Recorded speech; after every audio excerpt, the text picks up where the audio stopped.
Было похоже на биение сердца, не правда ли?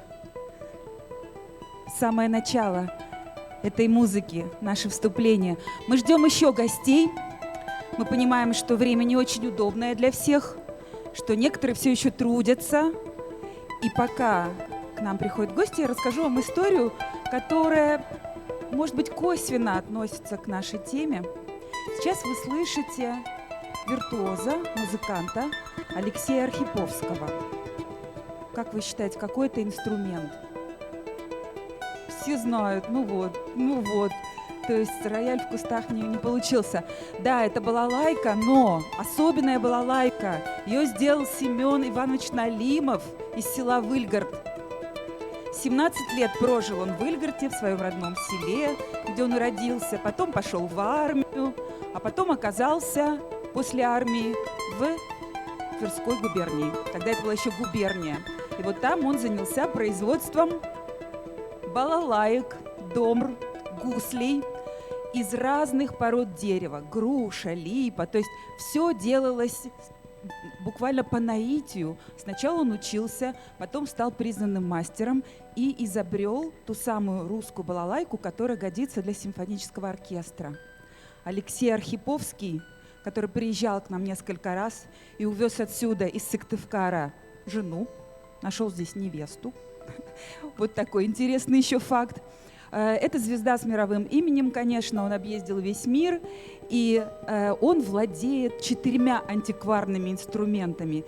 3 из них не концертные, они хранятся в строго там определенной влажности, температуры, они действительно реликвия. И вот эта скрипочка, балалайка 1915 года, та, с которой он вот путешествует по концертам, музицирует. И вот сейчас вы слышали композицию, которая называется «Дорога домой».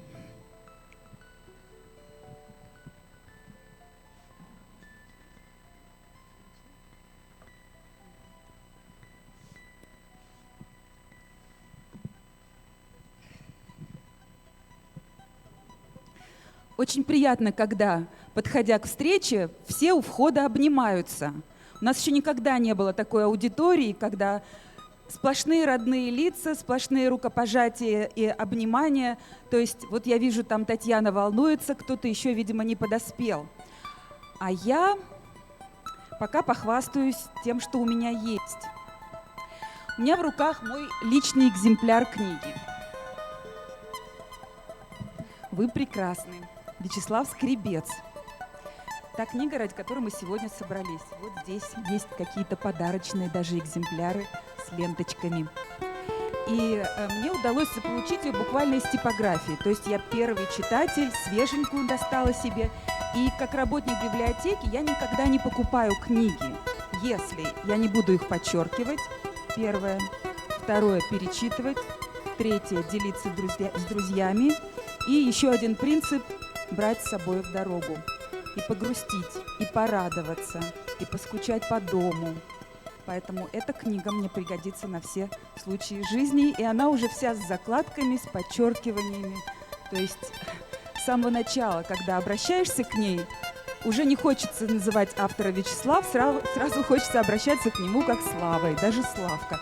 Тем более, что мы с ним ровесники. И у этой книги есть своя история, своя биография и свои ангелы-хранители. Готовы познакомиться с ее главным ангелом-хранителем? Я думаю, вы все знаете, это Татьяна.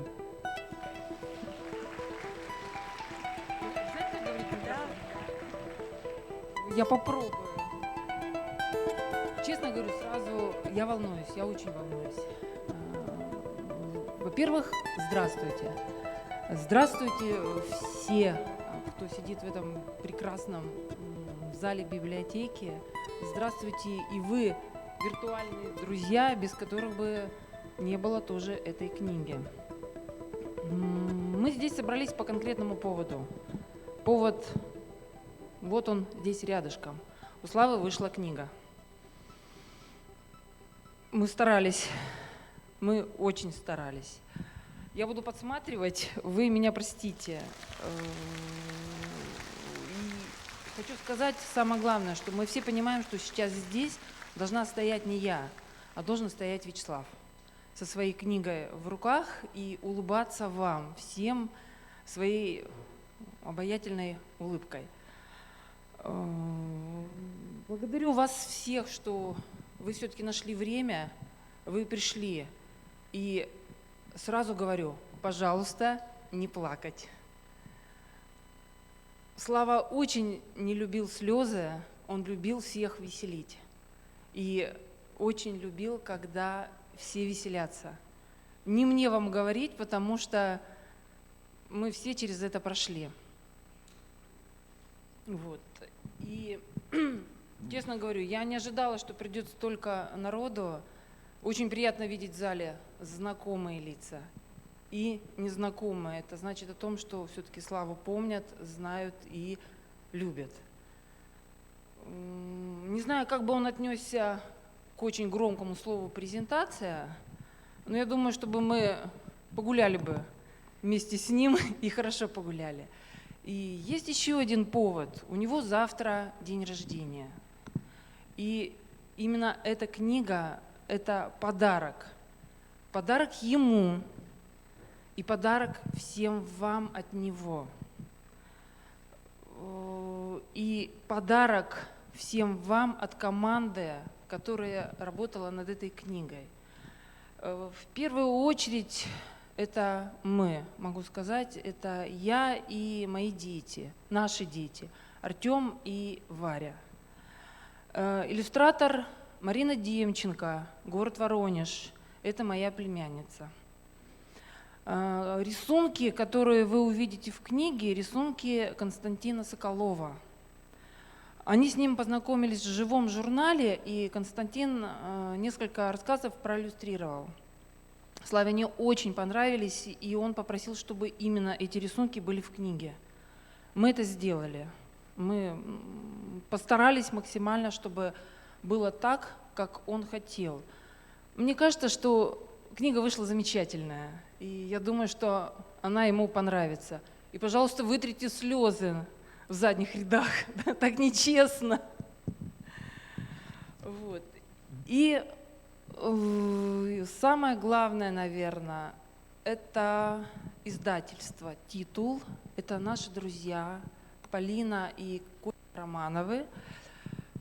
Редактура, что там еще, ГОСТы, договор, разговор с типографией, верстка – это их работа, их ночная работа, титанический труд. И это действительно низкий вам поклон и большая-большая благодарность. Хочу еще сказать.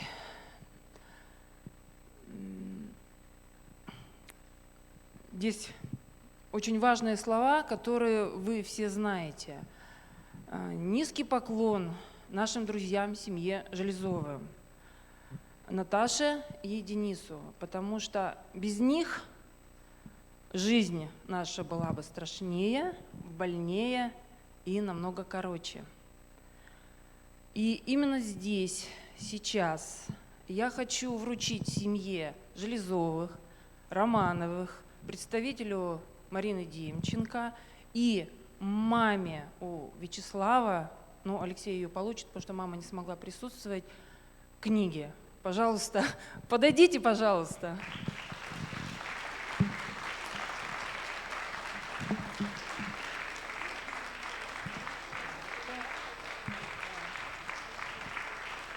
Это Марина. Это С красной хочу. нет, там подписано. Спасибо. Да. Сейчас я еще договорю. Сейчас еще. У Славы была способность наблюдать за тем, что происходит вокруг, и восхищаться этим. Подмечать удивительное в простом, а потом облекать все это в текст. Поэтому здесь нет выдуманных историй. В каждой строчке вы найдете себя, вы увидите себя, вы узнаете своих друзей, и мне кажется, что ему было бы это очень приятно. Эта книга – это его бесконечная любовь к миру и бесконечная любовь к вам. Знайте, вы прекрасны.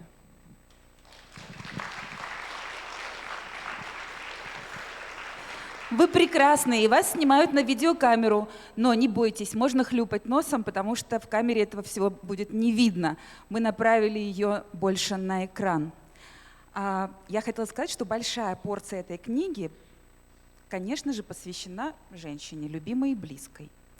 У Татьяны нет изъяна, объявляет Вячеслав и вдруг заявляет о своем многоженстве.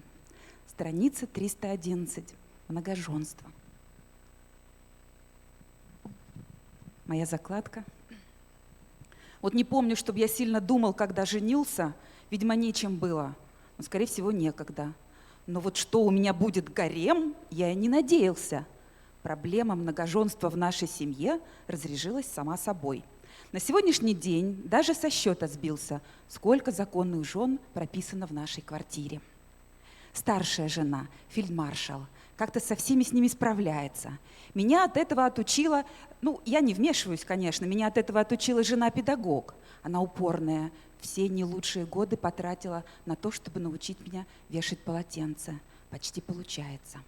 Очень нравится одна жрица-кулинар с функцией мультиварки. Я ее люблю раз в неделю через борщ. Есть узкоспециальные жены. Говорящая посудомойка, ко мне всегда спиной. Жена-стиралка, дорожу сильно женой, которая парикмахер, так дышит в затылок, что волосы дыбом встают. Есть же жены широкого профиля. Жена-коллега сформируется в любовницу. Экономист может штопать. Дизайнер легко справляется с физикой за 7 класс. С физикой за 7 класс. Жена, у которой сногсшибательные ноги, отлично показывает фокусы. Как не встанешь с утра, бац, опять чистая футболка. Кстати, по утрам, сшибая все дверные косяки, бродит слепая жена, самая милая. После той, которая выходит из моря. Однако не все жены одинаково полезны. Есть жена-поклонница ремонта, а ремонт – это как революция. Всегда кровавый. Жена, которая никак не полюбит художественный храп. Не пьющая жена. И вот зачем мне жена, собирательница йогуртов? Или вот передовик-ударник генеральной уборки, который все пытается принудить меня в клининг-партнеры, к чему? А самая противная женщина – это жена, разговаривающая по телефону, не со мной. Но в нашей семье жен не выбирают. Одну легко поразить. О, все-таки ты у меня такой удивительный, говорит, поел 1, а ложки 4 осталось. У другой серьезный недостаток. Я с ней лысину наел. С одной хорошо обниматься, а другая обижается, что я свет не выключил или не включил, не помню. Одну хорошо слушать молча, другую отлично не слушать. Одна периодически хочет меня убить, другая постоянно требует, чтобы я воскрес.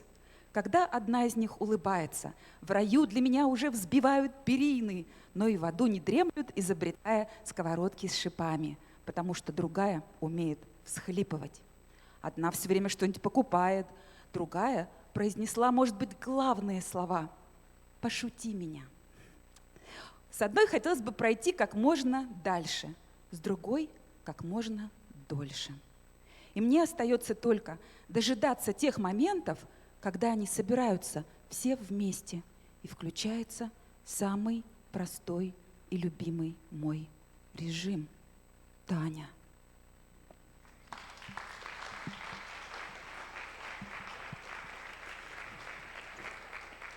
Да, хорошо иметь друзей, прекрасно, но когда хорошие тексты пишутся вот так вот гладко, один за другим, неплохо иметь друзей-издателей. Слово друзьям-издателям.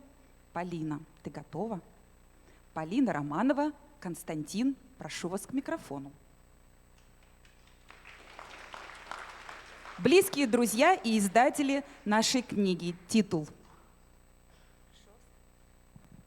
Да, в общем-то, никакой мы не титул, мы просто друзья. Вот. Я так понял, что мы здесь вообще все одни, тут вот все одни знакомые лица. Да? Вот. Единственное, что хочу сказать, Славка, когда позвал, и когда мы сидели с ним, планировали эту книгу, вот, он сказал единственное: Костян, не торопитесь. То есть, не торопись. То есть сделайте это все медленно, с удовольствием, как бы. И мы, в общем-то, не торопились. Это прошло сколько, да? Вот. 1,5 года. Да. Как бы, Костя оправдывается, что он затянул так. Ну нет, сделали, да. И зачитываешься, работаешь, потом себя ловишь на мысли, что ты просто тупо читаешь. Ну вот, в общем-то, я и сказал. Мы сделали ее с удовольствием, эту книжку. Я думаю, что она вам принесет тоже много удовольствия. Вы там найдете и себя, и других, и вообще прекрасно все. Да, мы делали ее с удовольствием, с любовью. Мы немного плакали, но больше, конечно же, смеялись. И когда мы встречались, один из последних разов, Слава не хотел, можно уже говорить, Слава не хотел, чтобы друзья его видели, но мы просто позвонили, сказали, что сколько можно, и уже мы придем. И он сказал: только не плакать. Мы сказали: не дождешься. Конечно же, мы обманули. Потом мы плакали. Тогда мы не плакали. Это уже были последние дни. Мы говорили о книге, мы смеялись, мы смотрели на вот эти виды с балкона, которые описаны в нескольких рассказах, на этот погнутый столб, обгрызенные тополя и березку, влюбленную в тополь.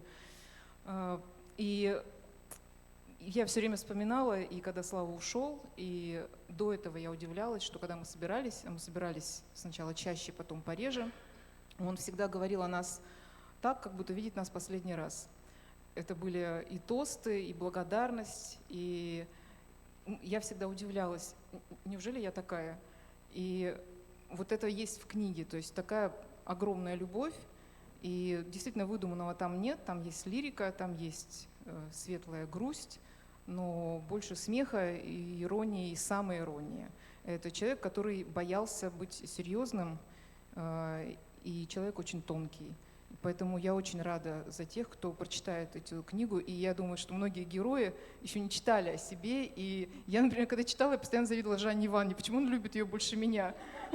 То есть там рассказ есть, где там, наверное, имен 12 в адрес Жанны Ивановны, одной из них самая невинная — Сцилла Харибдовна. Я думаю: господи, кто же меня так бы назвал? Но нет. Поэтому я вас всех поздравляю. У меня по сценарию тут написано прочитать рассказ. Я очень долго думала, что читать. И мой любимый, один из моих... чтобы посмеяться, конечно, надо было, как я выжил Дедом Морозом. Или как я выжил в бассейне. Или вообще, как я выжил. Вы посмотрите, структура очень тут четкая. Что-то мы выкидывали, Слава разрешил нам. Я собственными руками выкинула, наверное, штук 12. Прости, я их сохранила, не совсем выкинула. И поэтому мы сделаем так. Просто вы назовете страницу, я открою и прочитаю фрагмент. Вот на что попадем, на то попадем. Лирика — значит лирика. Веселье — значит веселье. 155-е. На кого ответственность перекладывать, не вижу, кто сказал. Ирина. Денис Владимирович, хорошо. На тебя сложно переложить ответственность.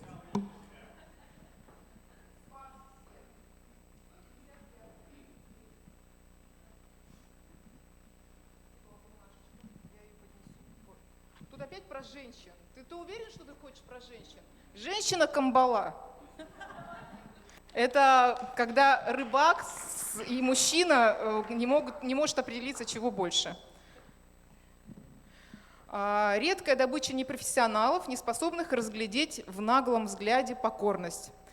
Постоянное положение на боку создает иллюзию бесперспективности реализации фантазий. Но если вы изобретательны настолько, чтобы добраться до ее брюшка, слово «нежность» приобретет для вас свежий, незамутненный илом тщеславия смысл. В целях сохранения индивидуальности моментально мимикрирует под любое. Акулам без духовного секса просьба не беспокоиться. Книга 18+. Она способна выделять парадоксин на 10... Денис Владимирович, что такое парадоксин? На 10 часов отбивающий любую стойкость. Я поняла.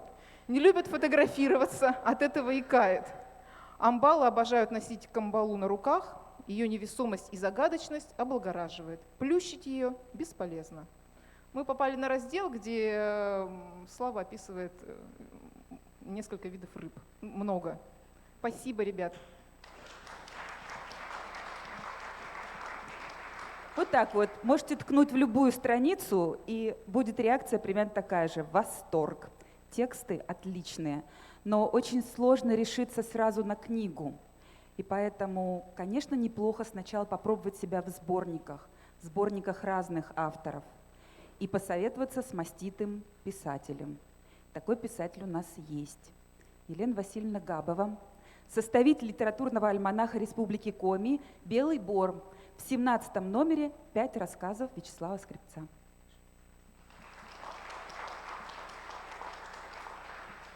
Славочка, поздравляю тебя.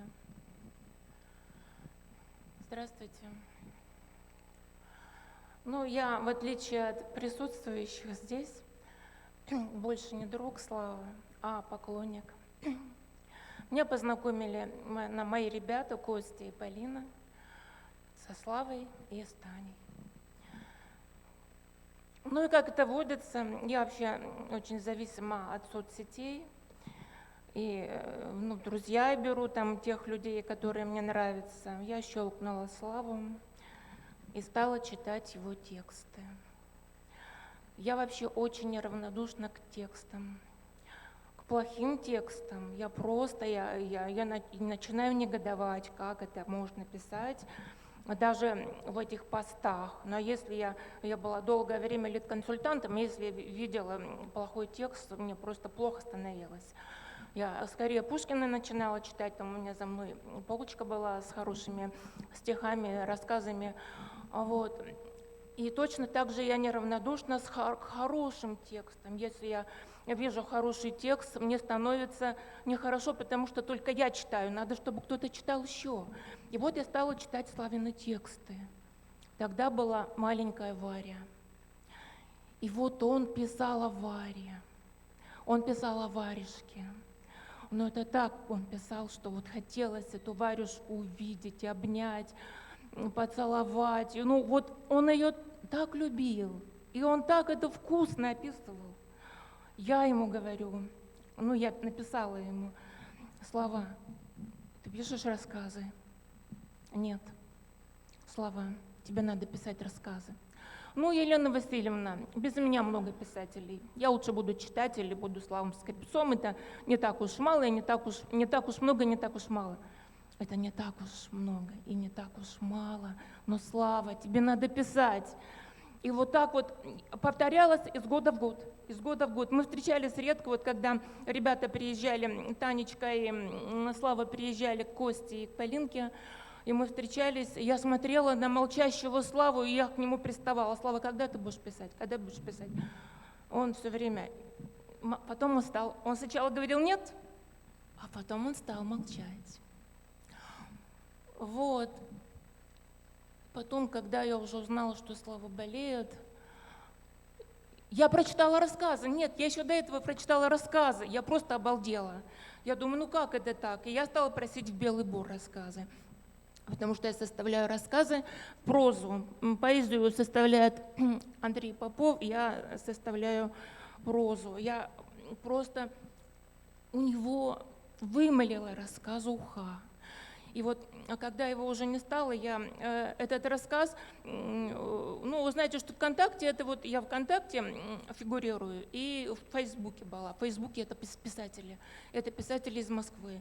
А ВКонтакте это мои друзья, и вот все местные мои друзья, знакомые, очень много людей, даже незнакомых. И я в Фейсбук напечатала этот уху для писателей. Потому что там у меня друзья-писатели. Вы не представляете, какие посыпались отзывы. Что вот это наслаждение читать, это писатель, это наслаждение. Вот, и я тоже хотела прочитать маленький фрагментик. Вообще, вы знаете, вот прочитайте, пожалуйста, уху. это действительно, вот знаете, рыбаки, да я, конечно, не рыбак, я никогда со Славой не рыбачила. Тут много рыбаков, вот и муж у меня на рыбалку ходил, и Костя, конечно, ходил, и брат вот Леша. Они рыбаки, они таскают таких щук огромных, я видела этих щук, но я читаю рассказ Уха. Я тоже маленький фрагментик. Вот Слава тут лирик, и знаете, из него просто образы прут. Вот он такой образный. Обычно образно бывают поэты, да? А он прозаик, и из него образы прямо сыплются. И такие образы, что не всякий писатель придумает. И вот они начинают, маленький рассказик Уха, маленький фрагментик, и вот начинают варить уху. На стоянке, так, значит, забывают луковицу, там, ладно, это не буду. На стоянке разложить такой костер, чтобы уже зацвели эти яблони на Марсе. Рыбу чистить, не выходя из реки сухим, хотя бы снаружи. При этом можно орать на того, кто ставит палатку, желательно перекрикивая того, кто рубит дрова и орет на вас. Воду черпать на струе, и там, где видны камешки на дне, смотреть не менее 3 минут. Потом остановить реку в котелке. Как это сказано? Остановить реку в котелке. Картошку резать дерзко. Когда будете перчить, не танцуйте. В итоге это может испортить вам прикус. Самое главное, не пересолить и забыть положить луковицу. Помешивайте так, чтобы не было слышно советов бездарных кондитеров. Материться можно по вкусу. Рыбу варить до такой выпуклости глаз, которая бывает у завхоза, когда она рассказывает, что лавровый лист остался в бардачке машины, которую он продал в прошлом году настоятелю мужского монастыря с коварным именем Лаврентий. Внимание! Здесь можно задохнуться от восторга и нежности, понимая, что вторая половина фразы лишь для того, чтобы все забыли про лавровый лист. Когда туман с реки поползет соусом к вашему теплу, когда темнота ляжет вокруг гарниром, когда бульон атмосферы будет уже закипать от нетерпения, уху можно подавать. В одной руке крышка от термоса, потому что стопки уже некогда искать, в другой лопата, изогнутая под котелок. И, собственно, все. Можно хлебать, толкаясь ложками, фырчать, обжигаясь и трескать, восхваляя реку, друг друга и японцев. Где душа, а где желудок, это пускай потом в раю разбираются. Вам будет не до пустяков. После 3 стопок такой ухи вы вдруг осознаете, что, глядя в котелок, вы видите звезды. Особое мастерство – это делать вид, что слезы невыносимого блаженства набежали от дыма. Потом разрешается обнять завхоза и поцеловать мотор. Можно наоборот. И в самом конце, уже в палатке, когда вы почувствуете у товарища не только локоть, но и не тощие его колени, можно привычно подумать, уплывая по Млечному пути: «Спасибо тебе, Господи, и прости, что не верю». Если у вас получится хотя бы приблизительно все так, значит, вы не ошиблись с выбором ингредиентов, товарищей и планеты. Мир без такой ухи полумертвый. Других рецептов я не знаю. Здорово, правда?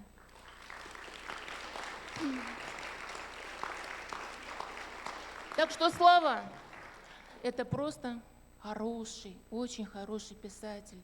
И если бы вот он начал давно писать, он бы давно стал членом Союза писателей. Вот давным-давно. И как бы я хотела вот рядом с собой иметь не только вот Петра Столповского или там Андрея Попова, но и Славу Скрипца.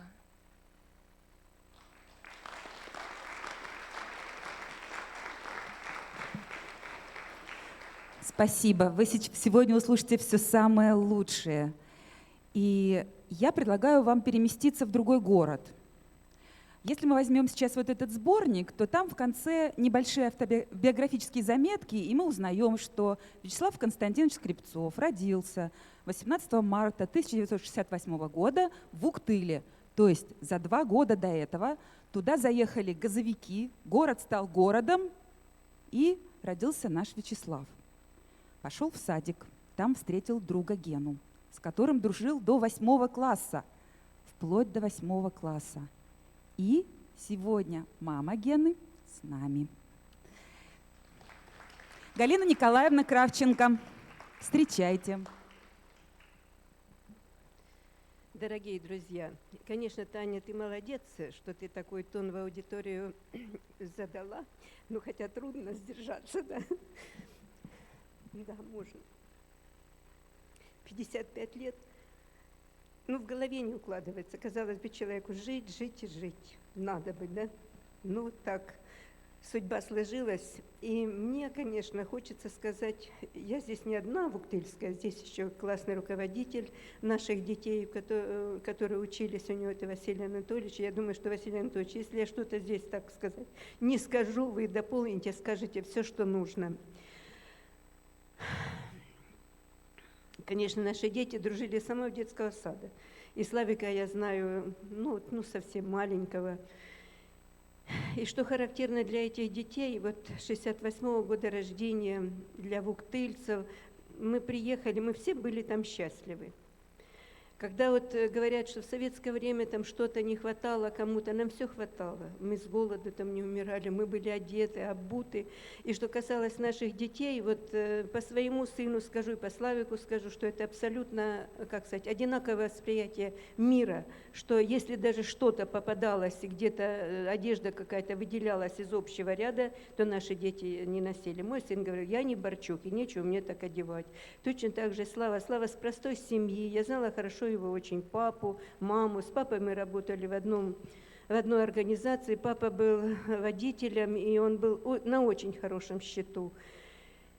И я сказала вот о восприятии мира, что их было несколько друзей, даже несколько Славиков в параллельных классах, что они друг от друга вот учились. Вот Славик, то, что сейчас вот родилось и отразилась в этой книге, вот она на ощупь такая приятная. Я, естественно, что не читала Славика рассказы, я не могу сказать так красочно, как Лена сказала о его творчестве, но то, что все эти задатки, умение излагать свои мысли красиво, чтобы эти мысли были приятны другому человеку, это все было заметно с детства.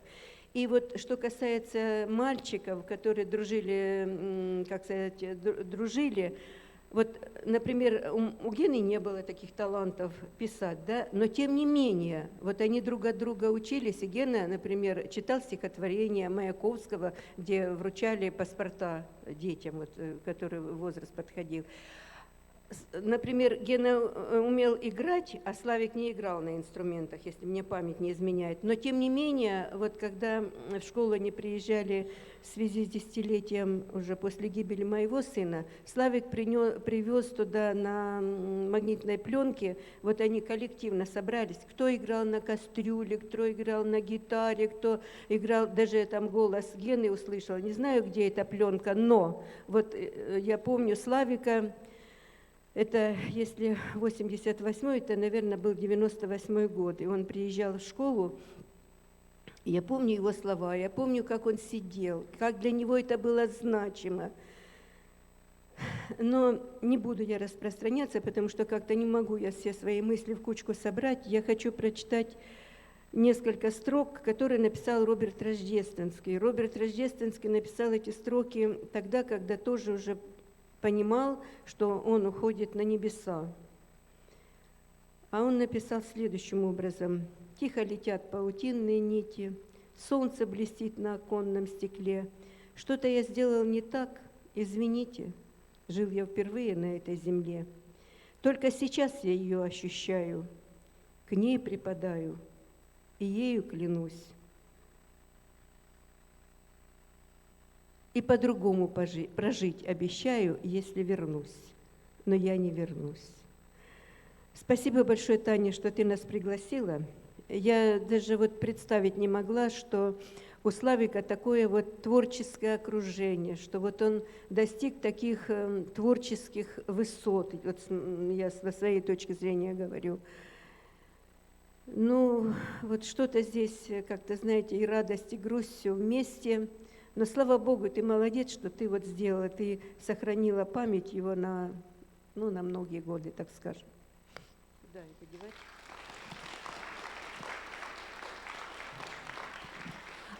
Я вам напомню, что Галина Николаевна в нашей республике очень известный человек, и она была одним из самых влиятельных, авторитетных фигур в Верховном, а ныне в Государственном Совете.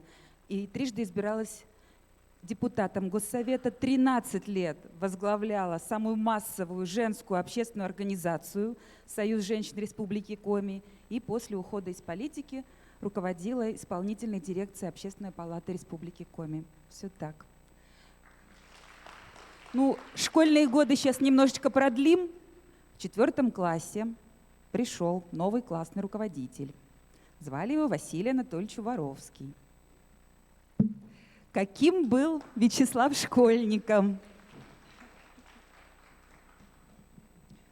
Добрый вечер, дорогие друзья. У меня голос очень хриплый, поэтому как-то наберитесь терпения. Я постараюсь недолго. Со Славой мы познакомились. Я познакомился 1 сентября 1978 года, когда он закончил начальную школу, а меня назначили в 4 А класс классным руководителем. Я сразу приметил этого маленького, худенького, с острым чувством юмора и очень громкоголосого мальчика. И посоветовал ребятам выбрать его в состав совета отряда. И ни разу не пожалел. Это, знаете, такой парень совершенно неординарный. Такие встречаются очень редко. И какое бы организацию, какого бы дела ему не поручили, Славе, он выполнял с огромным удовольствием, с юмором и со всем, что положено. И всегда был всегда командиром Январского отряда, когда мы готовились к смотру песни из строя. Это было такое крупное мероприятие, в феврале проходило. И благодаря вот такому командиру мы побеждали каждый год. Вот когда учились в 7 классе, в начале февраля я попал в больницу и провалялся там больше месяца. Ну, как вы думаете, Слава справился со своим поручением? Слава справился. И опять же, одержав победу, всем классом прибежали под окна больницы и кричали: «Василий Анатольевич, мы победили! Василий Анатольевич, мы победили!» Я стоял около окна, смотрел в окно, махал рукой.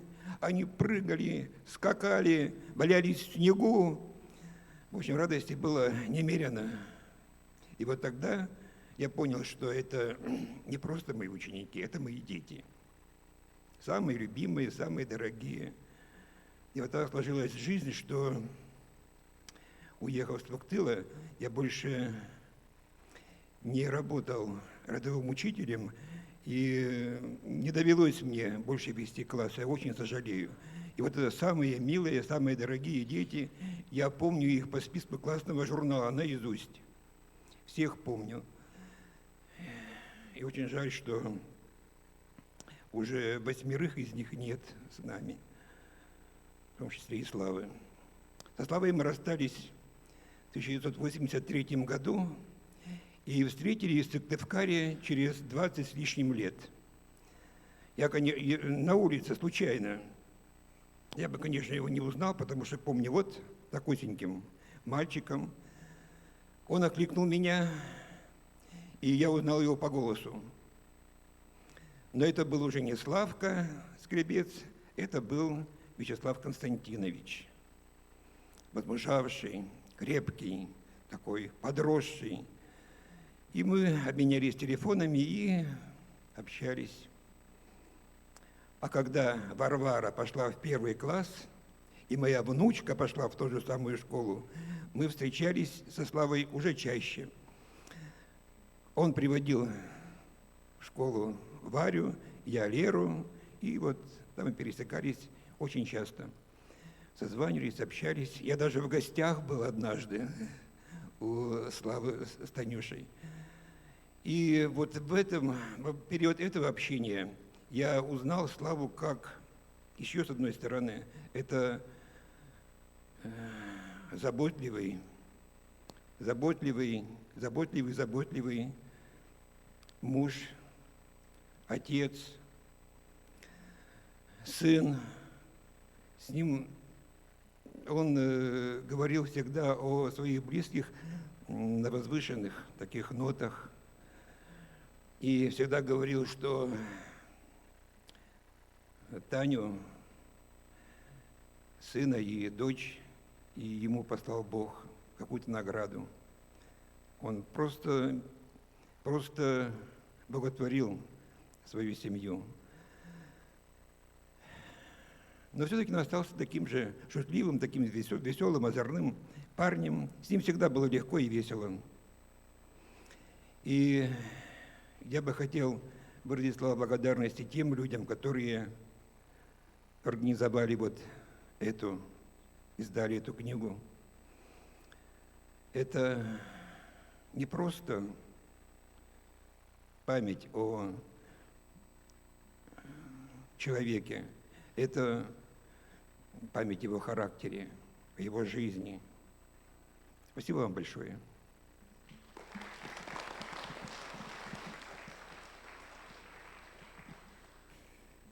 Василий Анатольевич Воровский известен горожанам как когда-то директор гимназии имени Пушкина. И мои дети, например, тоже там учились. Я надеюсь, когда-нибудь вы о них расскажете тоже что-нибудь на каком-нибудь вечере встречи. Спасибо. А сегодня мы должны обязательно сказать о тех друзьях, которые никак не могут здесь присутствовать и познакомились со Славой только в виде текстов. Это его виртуальные друзья на платформе «Живой журнал». Я посмотрела в архиве с 2010 года 248 записей, 19 104 комментария, написал Вячеслав. В ответ получил 14 508. Там же опубликовано 328 фотографий. Полноценная жизнь. Не просто на весь город, на всю республику, на всю страну. И сегодня один привет передает вам из Беларуси друг Вячеслава. Сейчас оно представится. Здравствуй, дорогой Слава. Я обращаюсь к тебе, потому что я знаю, что ты не ушел. Потому что люди, которых так любят и которые так любили сами, не могут до конца уйти. И ты сейчас смотришь на нас и улыбаешься такой своей светлой, теплой, настоящей улыбкой. Светлый — это вообще очень про тебя. Светлый и какой-то в доску свой. Хотя мы никогда в реальной жизни с тобой не виделись, это ощущение меня никогда не покидало. Сколько было тепла, юмора, изящества в каждом твоем комментарии, в каждом твоем тексте. Если бы меня попросили охарактеризовать тебя одним словом, это было бы слово интеллигентность. Такая настоящая, глубокая, которую в реальной жизни, к сожалению, встретишь все реже, больше у героев классиков. Мы познакомились с тобой в удивительную эпоху, которая называлась «Живой журнал». Я помню, как я радовалась каждому твоему комментарию. Ты сейчас в хорошей компании. Передавай привет Пристальной, Леночке Касьян, Марусечке, Марианне Гончаровой, Славе Сэ. Нам вас всех очень не хватает, ребята. А еще, Слава, я хочу тебе сказать огромное спасибо за каждое твое слово, за каждый лучик тепла, за невероятную, совершенно волшебную посылку с сокровищами, которую ты мне когда-то отправил, за чудесный, уморительный клип, который вы сняли вместе с Татьяной и Варежкой на музыку, которую ты написал к моему стихотворению. Спасибо тебе за все. Я все помню, Слава. И поздравляю всех нас с выходом твоей так получилось, такой долгожданной книги. Эта книга очень нам нужна, потому что в ней ты, потому что в ней твой свет, твоя интеллигентность, твое тепло. Татьяна, Варежка, обнимаю вас всем сердцем. Ксюша Волоханович, или девочка.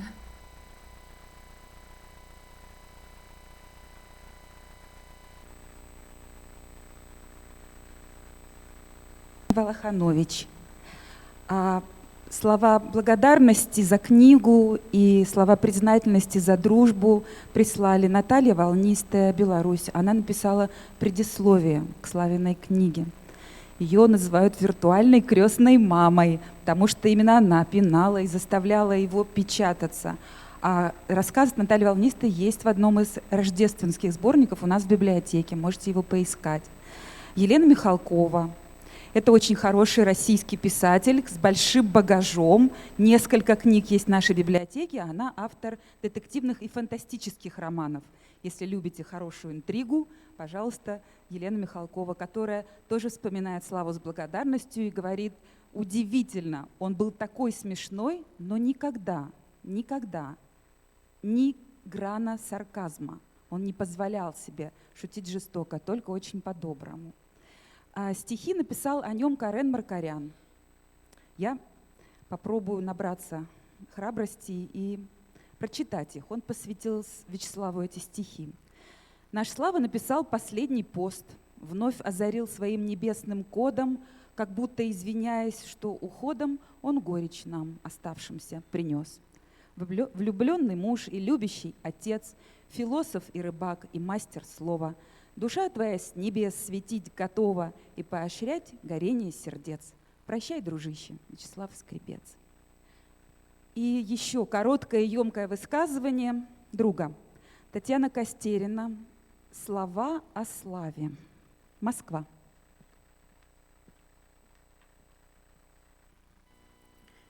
Во мне всегда мало слов, во мне ощущения. Сначала, чтобы сказать о славе, о славистике, я решила, что должна его снова поперечитывать. Потом показалось правильным говорить о том, что навсегда въелось в память. Стало моим, незабываемым. Такого после общения с ним много, очень много. А потом вдруг поняла, я не буду о нем говорить. Я буду о нем улыбаться.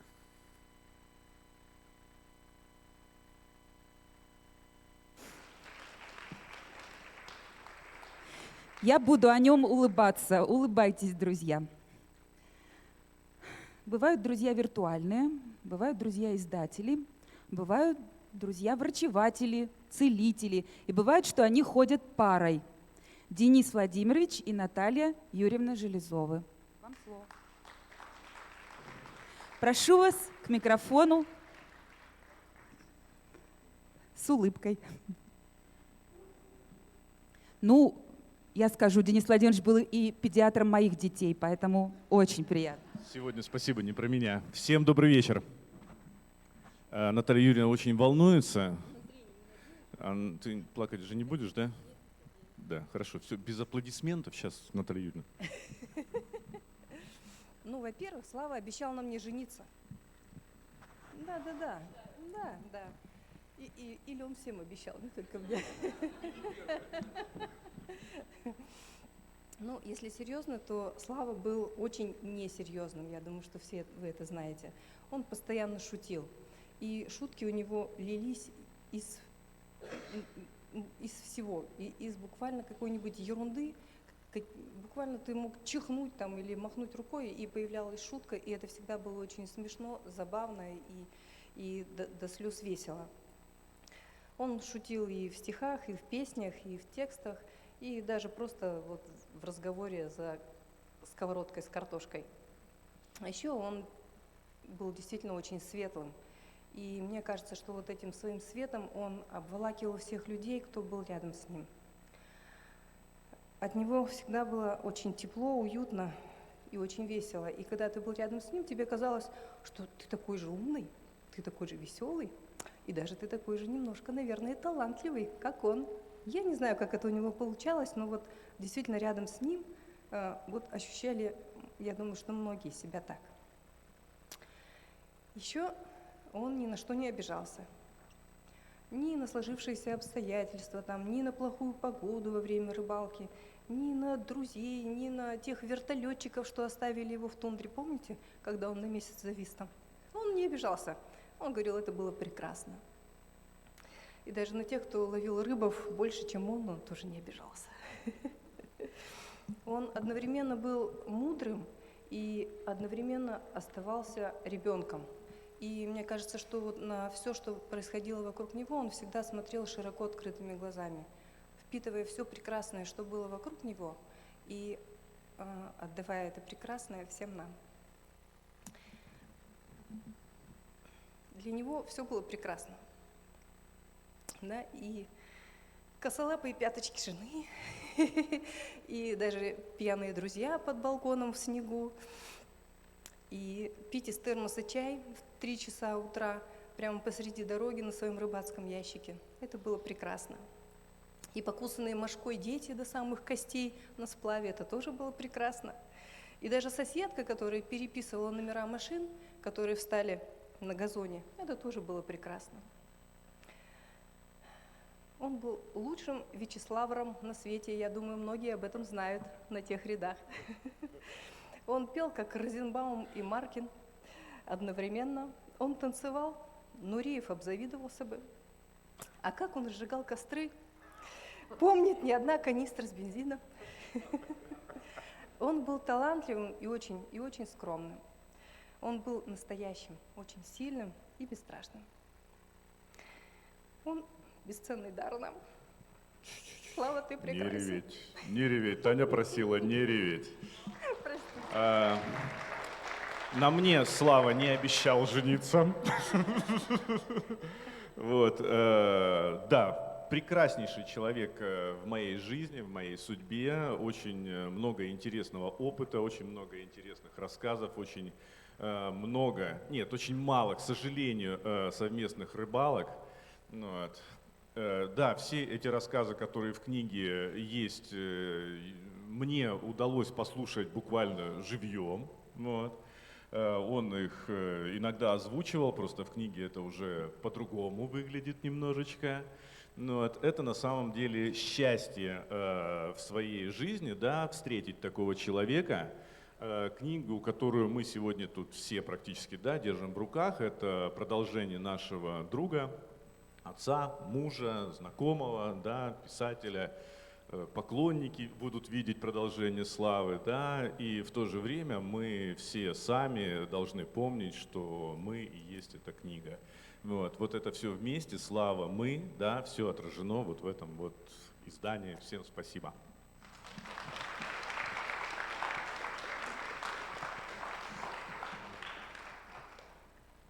Вот что любопытно или, может быть, закономерно, заметки в живом журнале у Вячеслава появлялись исправно в 2 даты. 18 марта, в день его рождения, и 7 ноября, в день рождения дочери. И этому правилу он никогда не изменял.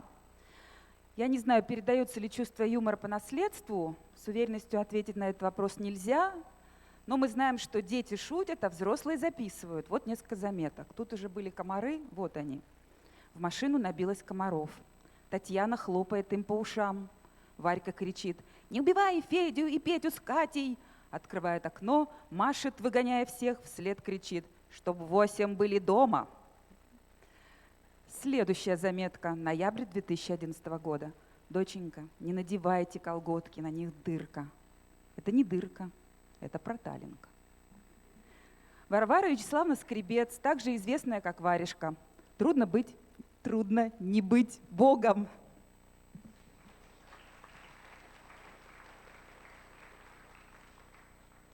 Я все это время сидела к вам спиной, оказывается, а вас тут столько. Это так здорово. Знаете, сложно вообще все, что происходит сейчас внутри, обличь как-то в слова. Но все, что я хочу сказать, точнее, самое главное, что я хочу сказать, это то, что я безумно благодарна папе за то, что меня сейчас переполняет столько любви и счастья, несмотря на грусть. Ну, она там совсем немножко ютится. Да, я прочитаю.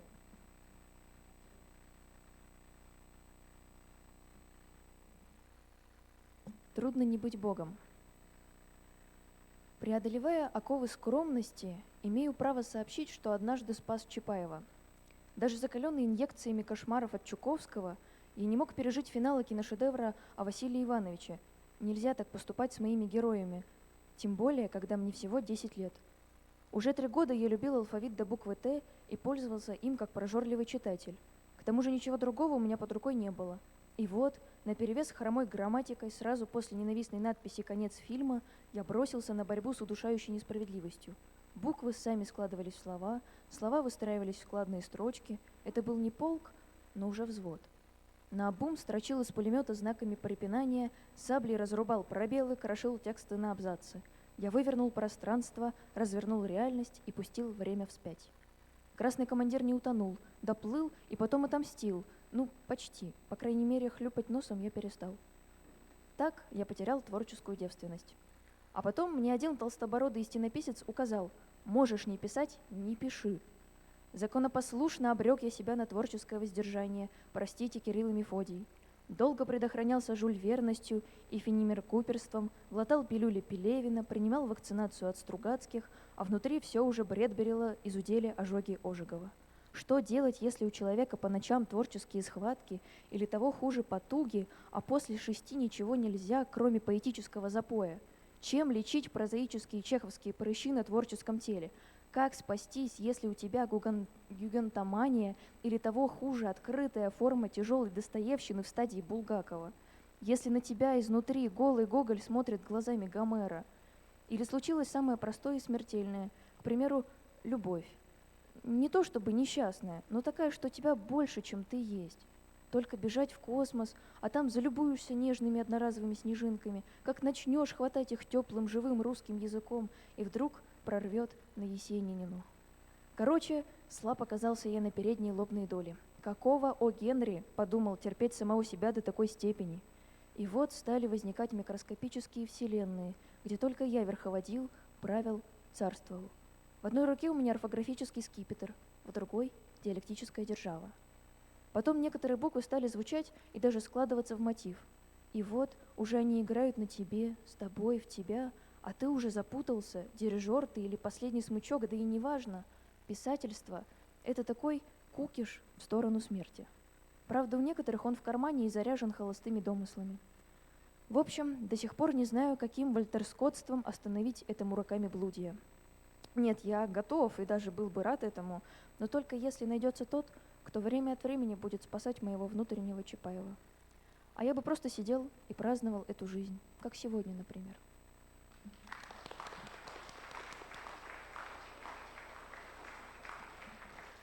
Варвара Вячеславовна, Варежка. И у Варежки сегодня есть напарник Петр Константинович Романов. Сейчас он готовится, а я вам напомню, что Варвара тоже приняла участие в создании книги, и ее рисунки, маленькие виньетки вы найдете в виде черепашек, хомячков и прочей живности. Они очень украсили книгу. И, может быть, вы заметите, что здесь мелькнет прекраснейший портрет Вячеслава, написанный акварелью. Однажды они вместе пришли в театр, и Варя сказала: «Папа, смотри, какое тут все красивое, как мы с тобой. Обратите внимание на портрет». А я приглашаю к микрофону Петра Константиновича Романова. Как будем ставить? Помоги.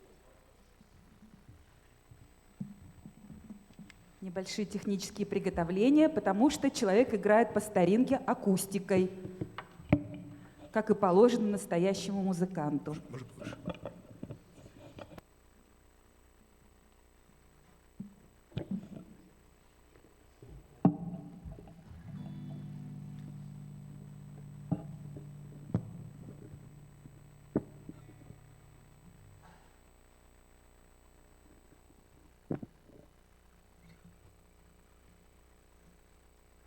Здравствуйте, я речь не готовил, к сожалению, но мне действительно очень приятно, что я был знаком со Славой, и было довольно много историй, связанных со мной, и я до сих пор вспоминаю со смехом.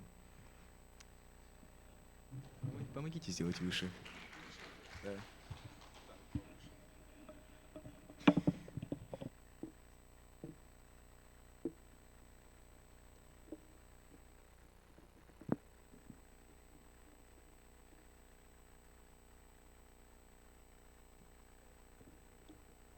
высокими.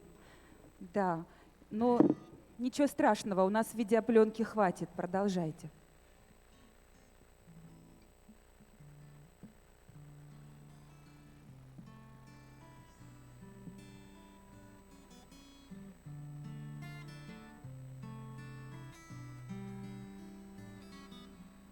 Плывут немые облака, светла дорога, по ней прозрачна и легка. Скользит пирога над землей в лучах рассвета, и мальчик спит в пироге той, похож на лето.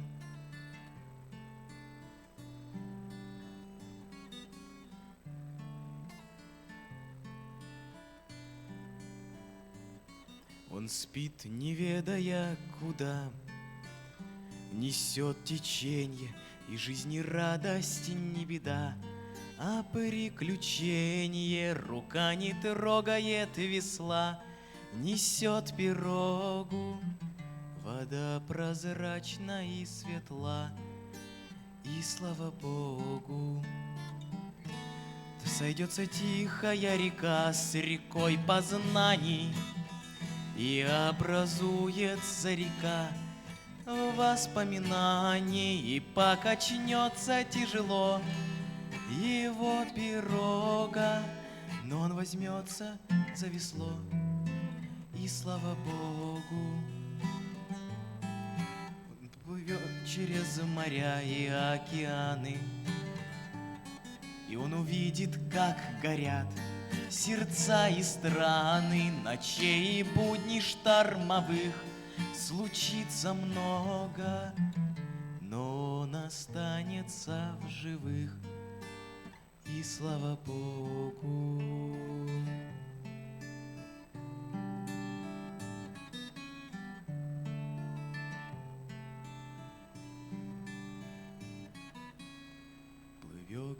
Пирога по небу скользит в седую просень. В пироге той сидит старик, похож на осень.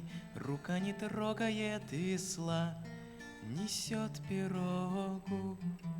Вода прозрачна и светла, и слава Богу.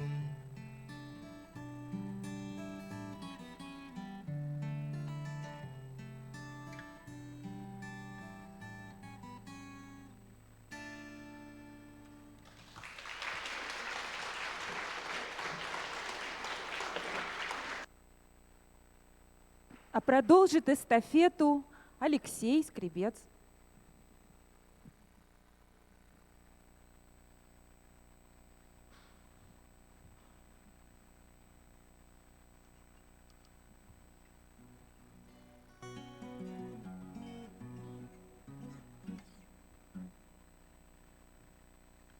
Сгорая, таяла свеча, вещая, что мир, утративший тебя, нищает, и корабли найти причал не в силах. Погас маяк, накрыла тьма с бессилием. И только фугой с высоты под баха ноты, о, как же пусто без тебя и одиноко. Как пустота внутри нутра стреножит, уже не ощутить того тепла под кожей, а город, словно брошенное судно, плывет среди ночей холодный и безлюдный, и только эхом в пустоту саднит под боком, как стало пусто без тебя и одиноко. От фонаря до фонаря стелилась тропка, в строку слова, как кружева, вплетались робко. Речная гладь, костер, луна, удел рыбацкий. И счастье, полные глаза, и все по-братски. Но ночью, как из-под тишка, тоска слезой наполнит око, как пусто стало без тебя и одиноко.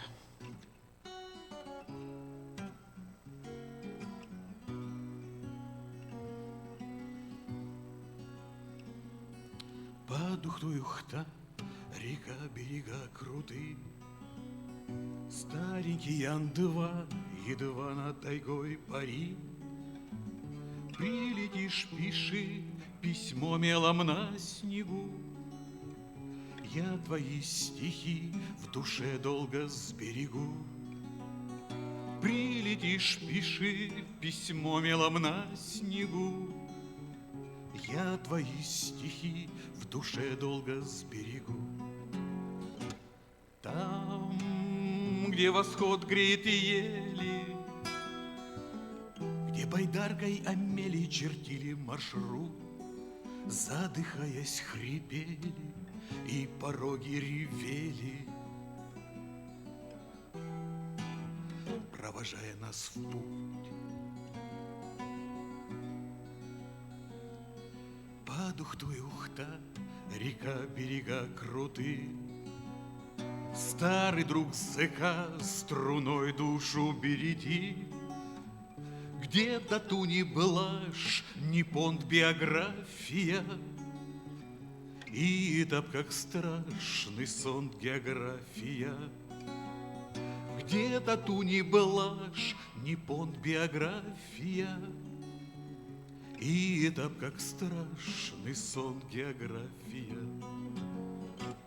Там, где восход греет ели, где не спали, не ели, задирая кайло, замерзая терпели, где на личность смотрели. Если сел ты никто, под Ухтой Ухта, река, мошки, комары.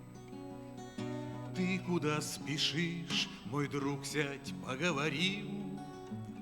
Будешь вкусный суп, айда на берег смотреть, как восходит солнце, чтоб еле отогреть. Будешь вкусный суп, айда на берег смотреть, как восходит солнце, чтоб сердце отогреть. Там, где восход греет ели, мы на небо смотрели, на водную гладь, забывая метели. Время шло еле-еле, и в душе благодать.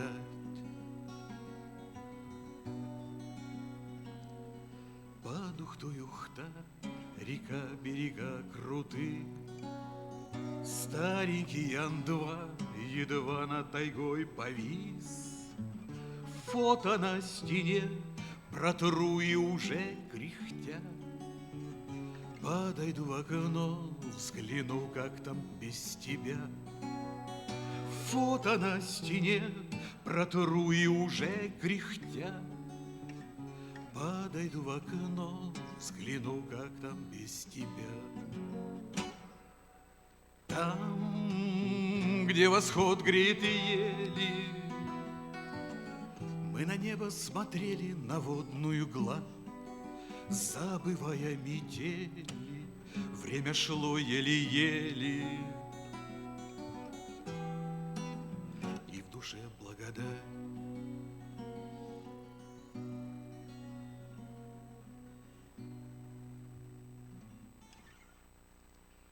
У Славика был хороший... У Славика был хороший, наверное, или сложился, скорее всего, был с от рождения, хороший рецепт богатой жизни. Славик жил широко, Славик жил от души, и Славик жил честно. Спасибо всем, кто пришел.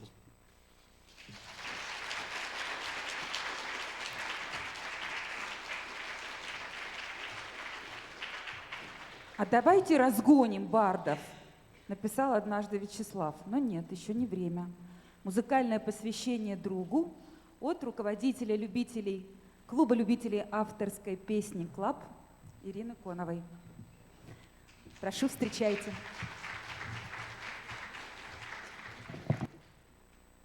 вечер всем. Да, можно меня подключить? Я немножко по-современному сегодня. Ага, спасибо.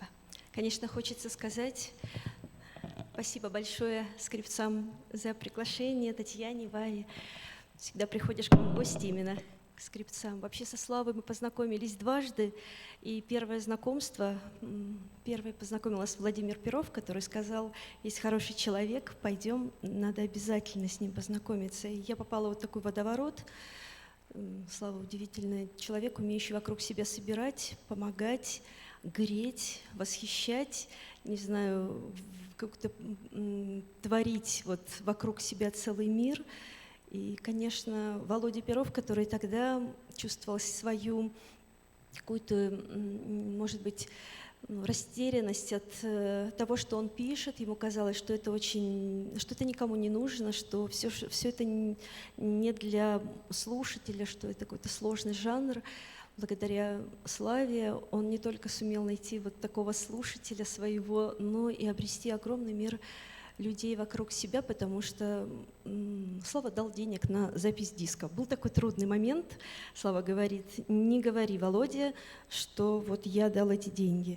Естественно, Володя понимает, что запись в студии — это большие деньги, и начинается такое терзание, значит, кто это был, хочется отблагодарить, нужно узнать.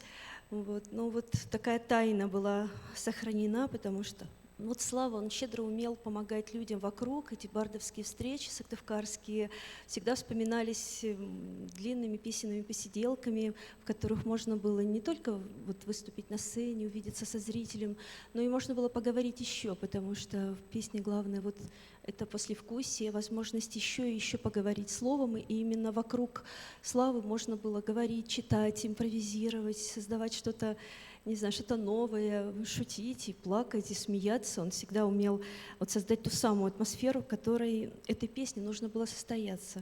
Ну вот у меня тоже сегодня в программе песни, и они такие невеселые. Ну вот Володя Перов, он тоже такой же шутливый, творец анекдотов, у них это всегда искрометные встречи были, но сами его песни очень философские. И когда я думаю о песне на стихи Валерии Салтановой «В метро», то мне кажется, вот повезло встретиться с человеком, кто шкатулочку души умел открыть, умел смотреть, когда ты поешь, пронзить вот таким своим добрым внутренним взглядом, что хотелось раскрываться, искать в людях, в себе. Он умел заметить и сделать это значительным. Вот это душевное движение, слово, песню. Даже, думаю, наверное, умел как-то время остановить, потому что когда все пели, то он замирал, и все вокруг замирало в этот момент, и песня звучала всегда по-особенному.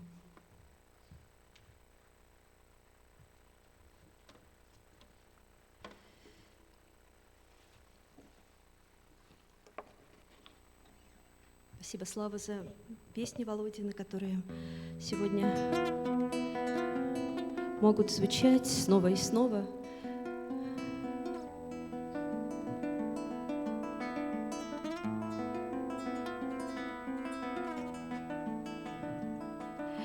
Это грустно, конечно, когда исчезает доверие.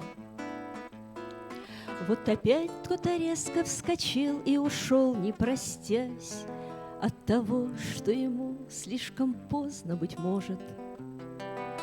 Поверили, а спроси, отчего он так хмур засиделся в гостях?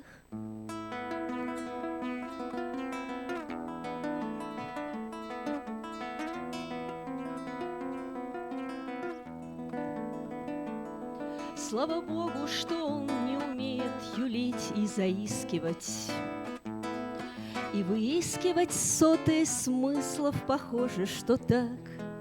Но когда он подсядет в метро,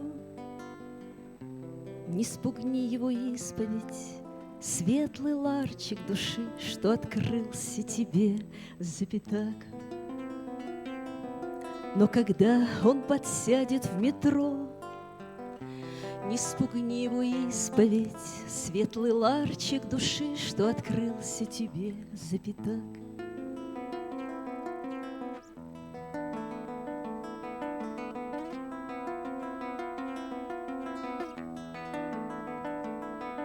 Это грустно, конечно, когда исчезает доверие. Вот опять кто-то резко вскочил и ушел, не простясь от того, что ему слишком поздно, быть может, поверили. А спроси, отчего он так хмур?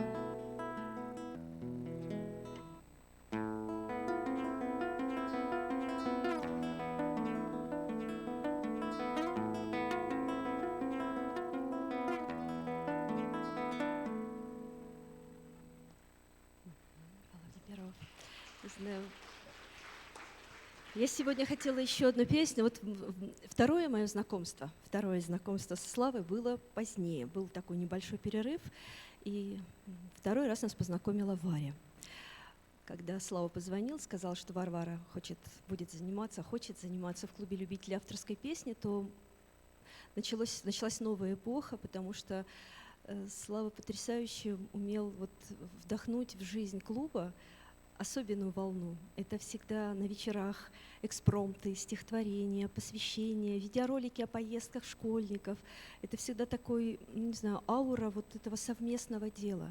И, конечно, вместе с ним творить, вместе с ребятами мир песни всегда было радостью большой. И до сегодняшнего дня один из любимых роликов про девочку с севера, может быть, видели этот видеоролик в интернете, он действительно проникнут любовью к городу и каждому, кто живет в нем, и благодарен за каждое слово, за красоту, которую дарят ему люди. И, наверное, очень хотелось спеть Славину песню. Может быть, не знаю, такой сейчас, слушая то, что выступали, хочется попробовать. У него есть одна песня, которую пели в спектакле спектакле «Песни Северной земли». Там исполнитель был лирический герой, мужчина, который уехал на север открыть себя, и в этом внутреннем смятении, в поиске себя, где этот путь, он размышляет, и через встречи с людьми, через встречи с очень теплыми северными людьми, которые каждый ему говорит, какие-то простые вещи, он на вокзале неожиданно в растерянности остается, смотрит на окружающих людей. Нужна была песня. И тогда мы, когда искали эту песню, то я уже слышала к тому времени, что у Славы есть песни. Очень хотелось послушать их на кассете, на диске, но Слава всегда был скромен, на вечерах пел где-то в конце. И первое время даже я не знала, что это его песня, он не объявлял, и только друзья говорили, что это Славина песня. Была одна запись сделана, он попросил поставить на посиделках микрофоны, но сохранилась ли она, я даже не знаю, чтобы эти песни подобрать. Но она очень простая, в ней постоянные повторы, если можно, экспромт такой небольшой. Сейчас я попробую слова взять поближе.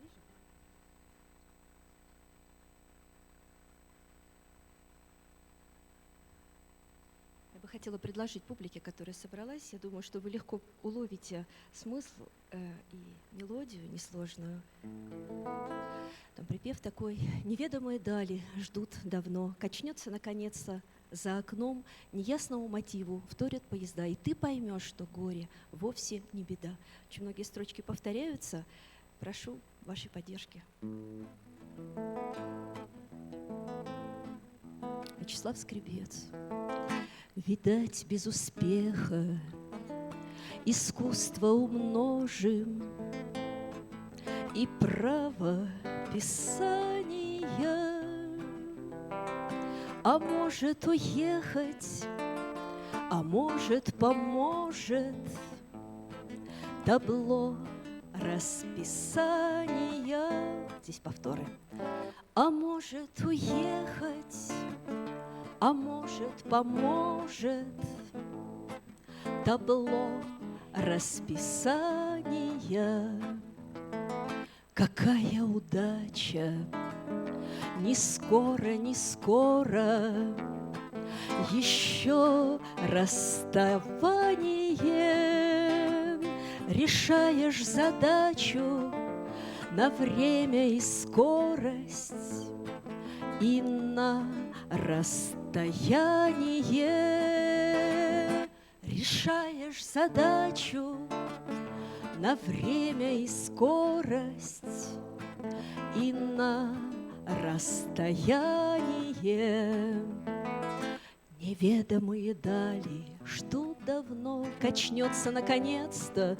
За окном неясному мотиву вторят поезда, и ты поймешь, что горе вовсе не беда. Неясному мотиву вторят поезда, и ты поймешь, что горе вовсе не беда.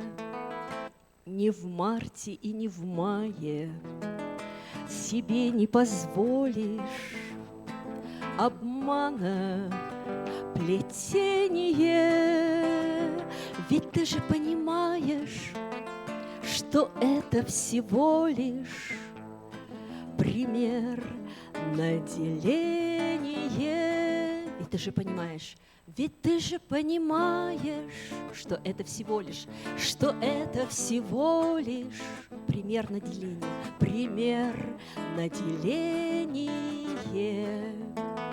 С обратным билетом ответ обеспечен, ответ оправдание попутного ветра до будущей встречи и до свидания. Попутного ветра до будущей встречи, до будущей встречи и до свидания, и до свидания. Неведомые дали ждут давно, качнется наконец-то. За окном неясному мотиву вторят поезда, и ты поймешь, что горе вовсе не беда. Торопится жизнь, чередуя тревоги, и едешь, стараешься, но ты не бежишь по железной дороге, а просто спасаешься. Но ты не бежишь по железной дороге, а просто спасаешься. И вдруг оглянулся, пытаясь запомнить и лица, и здания. Захочешь вернуться, перрон переполнен, и зал ожидания. Захочешь вернуться, перрон переполнен, и зал ожидания. Неведомые дали ждут давно, качнется наконец-то. За окном неясному мотиву вторят поезда, и ты поймешь, что горе вовсе не беда. Неясному мотиву вторят поезда.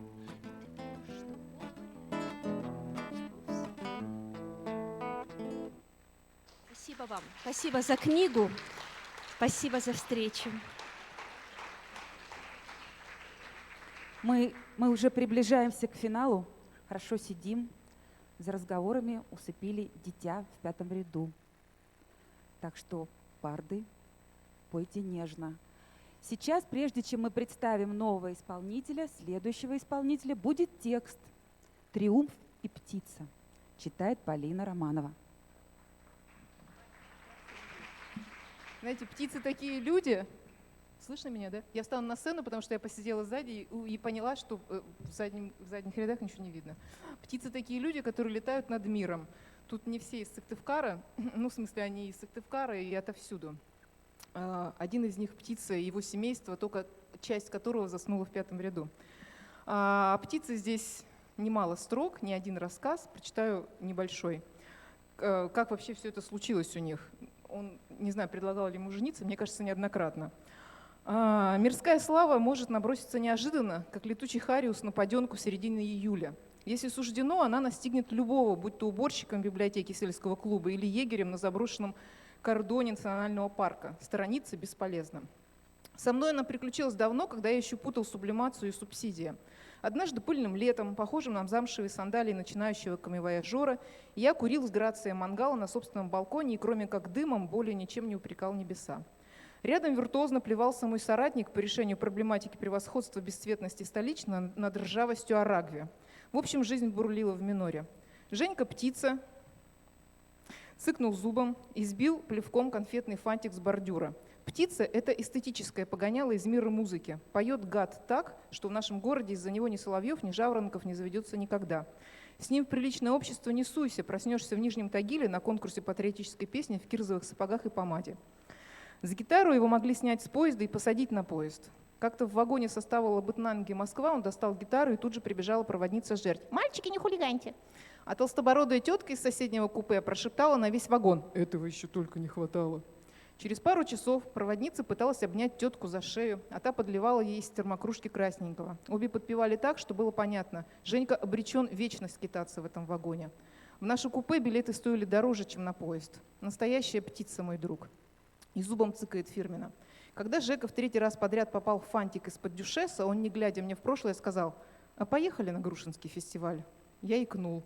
На тот момент у меня было уже 2,5 песни, украшенные 6 аккордами, из которых «Ля Септ» был самым оригинальным. С кем не бывает, но нельзя же из-за этого заподозрить человека в чем угодно. Правда, я тогда был не из тех, кто добровольно отказывается от идиотизма, и тут же нашел точку опоры для себя. Спиннинги, говорю, возьмем, там же Волга рядом. Жека вяло взбесился. Впервые наблюдаю, как псих сходит с ума. Там будут барды со всей страны, столпы, основатели, классики, аллигаторы, аллитерации, динозавры, аллегории, бизоны, метафор, мелодисты, импровизаторы, аранжировщики. Там люди нотную грамоту знают. Я бойко вздохнула, это был удар ниже ми моей малой октавы, и мы пошли с балкона попрощаться со столичной. По прибытию на всемирно известный, легендарный, наипопулярнейший бардовский фестиваль птица первым делом достала из рюкзака спиннинг-телескоп. В этот момент он был в полутоне от оскопления. Всего полдня я бегал за ним вокруг палатки, распугивая некрупных бардов интернациональной лексикой. Естественно, что рифмовать мне было некогда.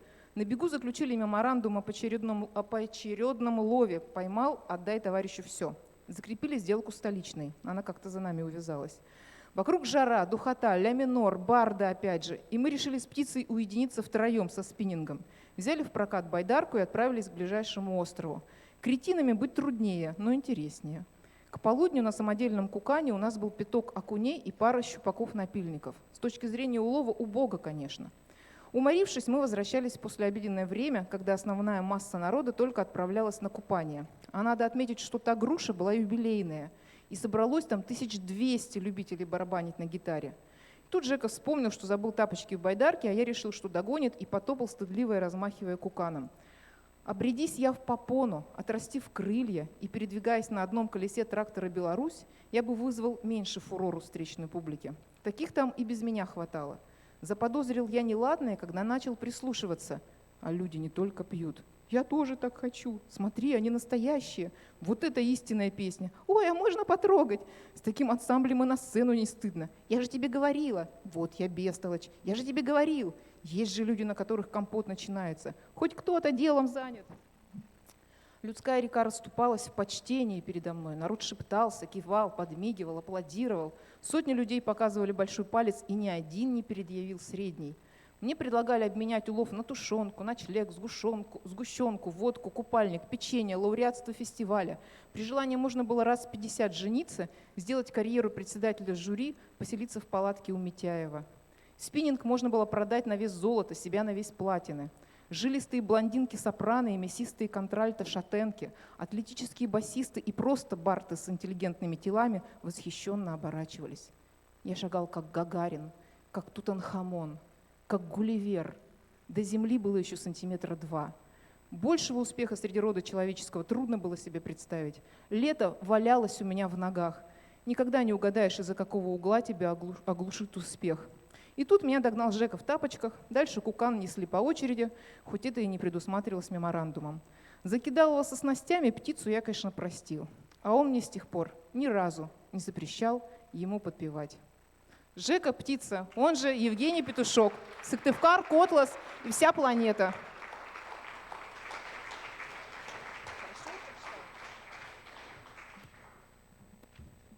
Добрый вечер. Я в этот микрофон поговорю.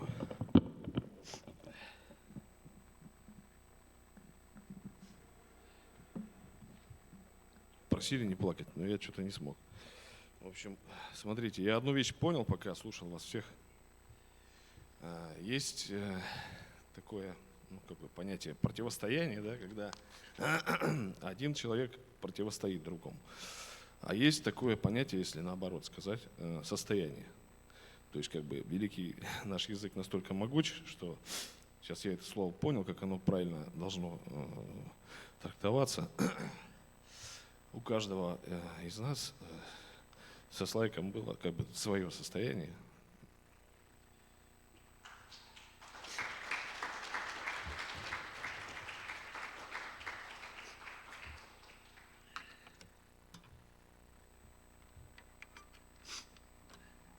А где кабель-то?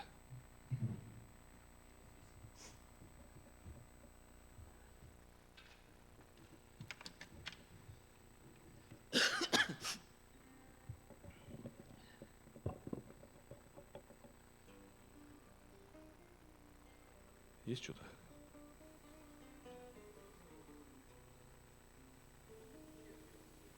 Ладно, хорошо.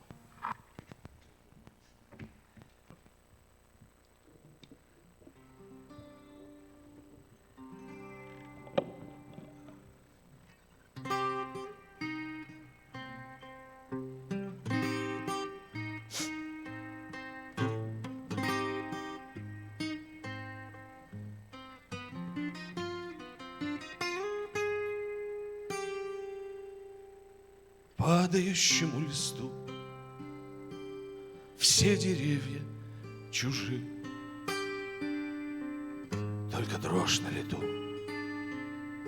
странные виражи. По остывшим лесам память еще свежа, но скоро забудешь сам, чему ты принадлежал, в чьей ты родился музыке, чьим именем наречен. Кто ты на их языке? Тополь, осина, клен. Неважно, какая ты ветвь, неважно, каких корней, все ближе земная твердь. Лети, приближайся к ней.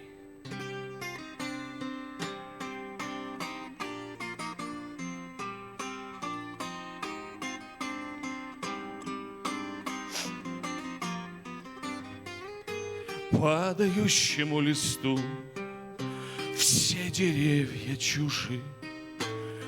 Вычерпав пустоту, ты ляжешь в ложбину межи. Сверху укроет снег, и захочется высоты в этом безмолвном сне. Среди таких, как ты, на земь ложится лист. Молча стоим, глядим, от жизни и смерти чист тот, кто совсем один, тот, кто совсем ничей, кто ничего не ждет. Разве что книгачей тебя как письмо прочтет.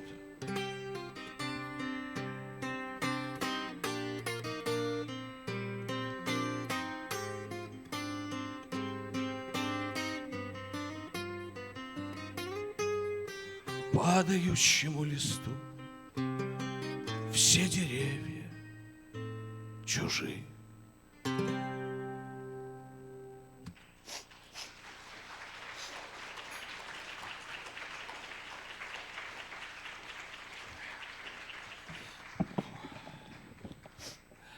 Ну ладно. В общем, не будем плакать больше. Ну вы поняли, да, что я там в прошлый раз хотел сказать? По поводу состояния, да, я очень ощутил прям, что это то самое слово, которое у Вячеслава было. Такое состояние, в принципе, что он мог с любым найти его состояние, понимаете? Вот. Значит, второе, что я хотел сказать по поводу, Славик был профессиональным слушателем, если кто не знает. То есть я про свое состояние сейчас рассказываю. Вот. профессиональным слушателем он себя объявил довольно быстро. И очень быстро, соответственно, и стал им. Вот. И мне пришлось стать каким-то, хотя бы попытаться каким-нибудь профессиональным исполнителем. Ну, раз есть профессиональный слушатель, должен найтись какой-то более-менее человеческий исполнитель. Вот. Однажды я ездил в Москву на фестиваль, года 3 назад я ездил. На кружку ездил к Сафронову. Вот. И читал там вот это вот стихотворение.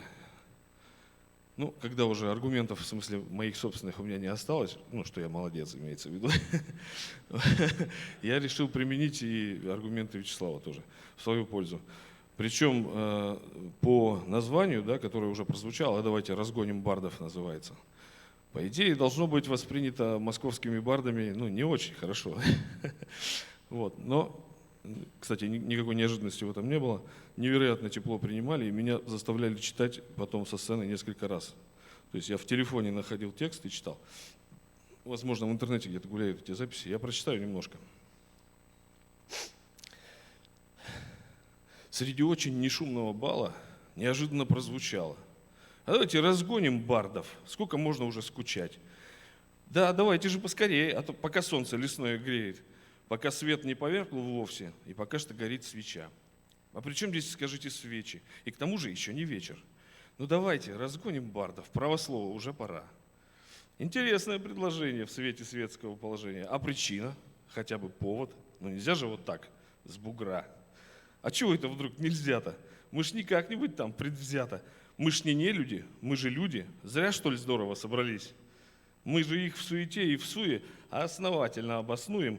Лучше горькая брань и правда, чем бравурные браво и бис. А чего они в самом деле нагнетают томление в теле? Порождают сомнение духа, поражение и зрения, и слух. Если здесь их сегодня мало, значит завтра их там навалом. Где их 3, готово трио. Где их 2, дуэт из 2. Выйдешь в поле размять сандали, там уж кто-нибудь фестивалит. И харизму просунуть негде между классиков и иных. Выйдешь к лесу послушать листья. Там 400 гитаристов. Это сколько породы ценной на гитары ушло для них. Ну какая, скажите, польза от палатки к палатке ползать и пытаться спеть двухголосие про палатки и про уют. Им что осень, что понедельник. Почему-то поют без денег. Даже лучше поют без денег. Денег дашь, все равно поют. Они все не приносят счастья. Они все не приносят счастья. Они счастья никак не приносят. Не хотят даже пообещать. Им бы только мытарить душу. Сколько можно уже их слушать? Сколько можно уже их слышать? Сколько можно им подпевать? Они есть даже где-то в коме. Они пьют, как, простите, кони.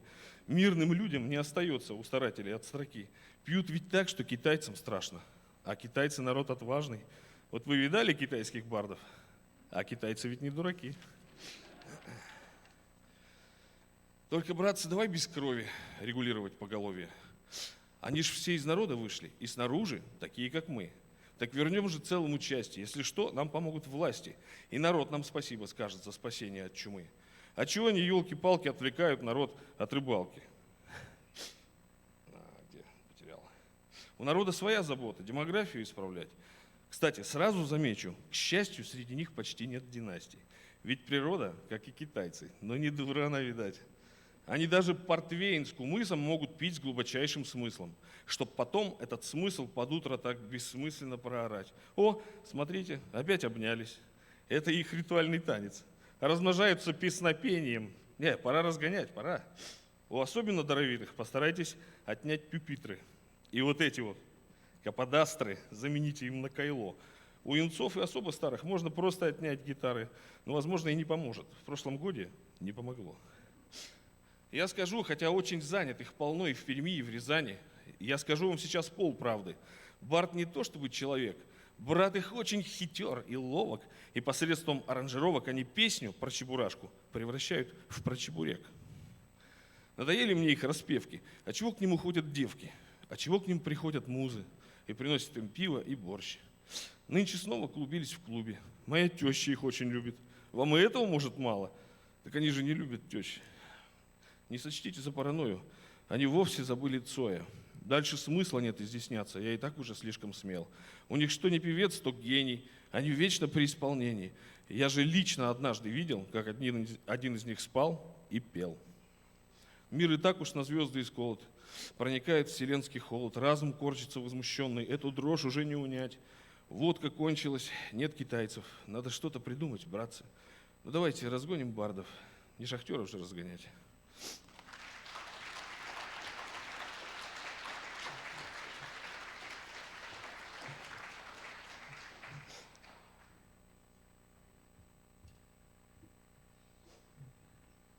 Не, все-таки давайте гитару подключим, а то что-то как-то, может, я что-нибудь тут накрутил не то.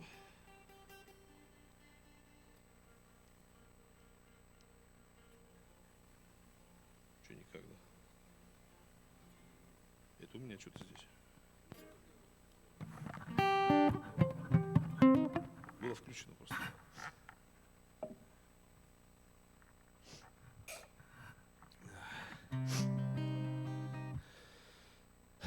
Опять же, сидел и думал про то, что как бы судьба — это то, что каждый человек может себе позволить. Вот. Вячеслав мог себе позволить все самое хорошее, доброе и творческое. Я никогда не пел эту песню Владимира Перова, даже не знал никогда.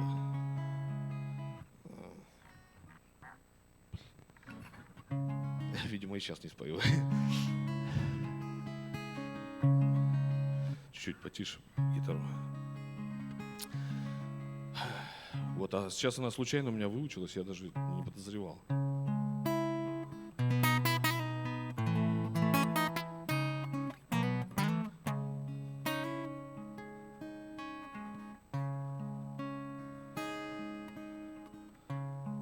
Ты не ревнуй меня к словам, к магическим тогда и там, которых не застала.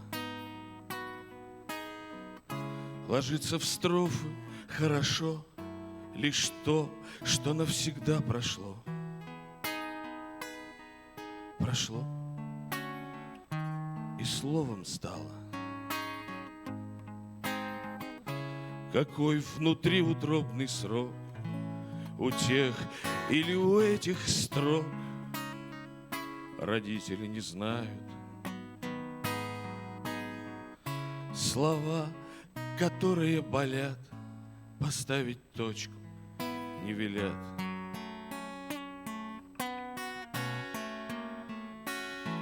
И в строчку не влезают.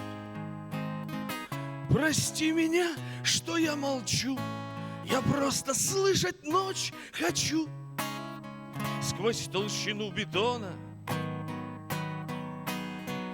я не отсутствую, я весь впервые без остатка здесь. Впервые в жизни дома. Прости меня, я просто так, я просто слушаю собак бездомных полуночных. Я просто слушаю прибой шумящий вокруг нас с тобой. В кварталах крупноблочных ты не ревнуй меня к словам, к магическим тогда и там.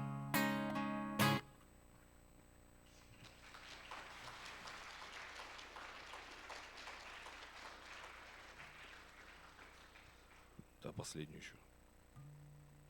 Есть водичка у кого-нибудь?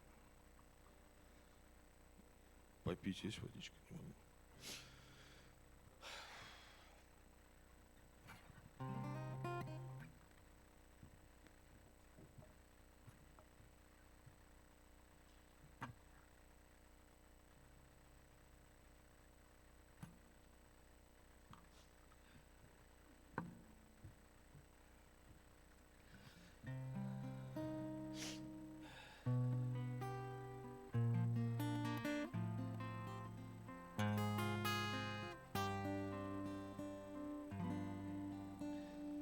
Михаил Анчаров, песенка органиста, заполнявшего паузы в концерте певицы.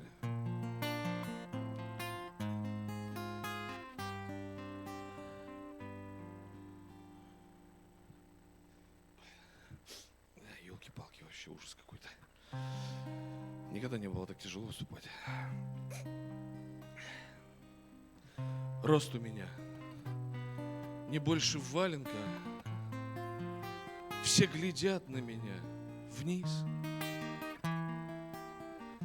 И органист я тоже маленький. Но все-таки я органист. Я шел к органу, скрипя половицы, свой маленький рост кляня. Все пришли слушать певицу, и никто не хотел меня. И я подумал, мы в пахаре чтим целину, в войне страх врагам. Дипломат свою представляет страну, а я представляю орган. И я подошел без тени страха, как молния, ясен и быстр. Я нацелился в зал токкатою Баха и нажал басовый регистр. О, только музыкой, не словами, всколыхнулась земная твердь, и звуки поплыли над головами, вкрадчивые, как смерть. И будто древних богов ропот, и будто дальний набат, и будто бы все великаны Европы шевельнулись в своих гробах.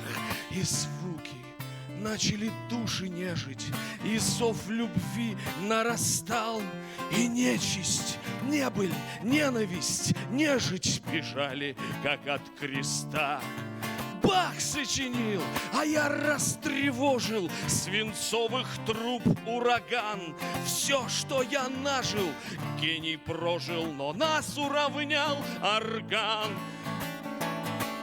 Я видел, галерка бежала к сцене, где я в токкатном бреду. И видел я, иностранный священник плакал в первом ряду.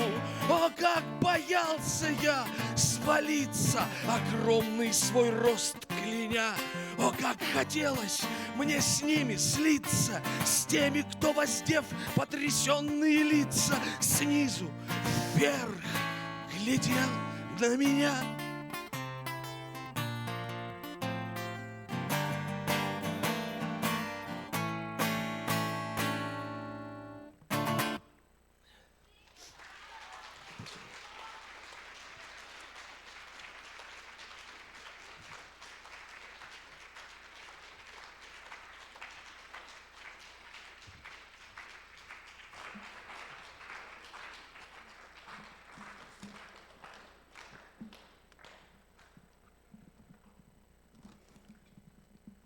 Говорила же я, Татьяна, 1,5 часа минимум.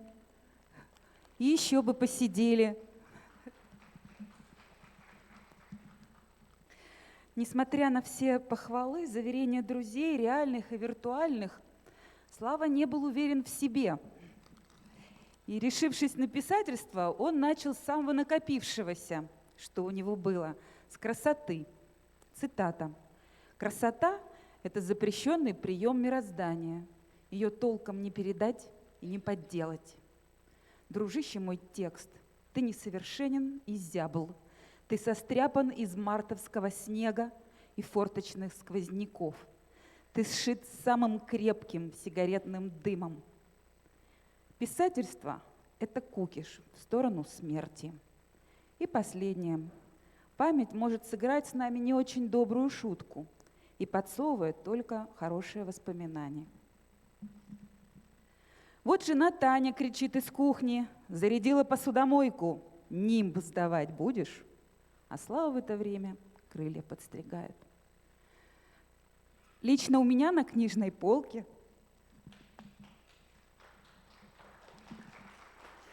книга Вячеслава Скрипца будет стоять с другим автором.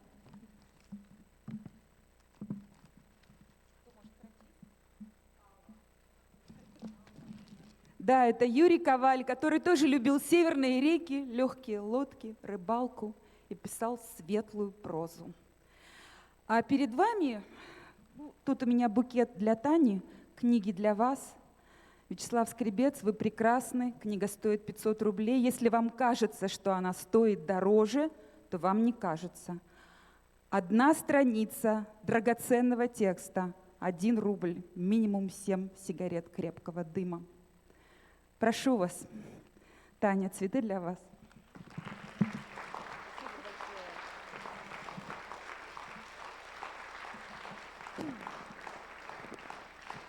На самом деле вы хлопаете не мне, вы хлопаете Вячеславу, потому что все, что он делал, что он писал, что он говорил, он делал только для вас, для того, чтобы вы улыбались, потому что вы на самом деле, вы все прекрасны. Спасибо вам.